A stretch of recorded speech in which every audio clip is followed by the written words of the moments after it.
Zdravím, nachádzam sa práve na ČSM-ke a za mnou vidíte požiarne vozidlo.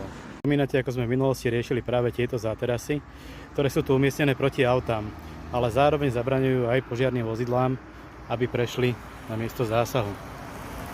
A situáciu vidíte na nasledovnom zábere.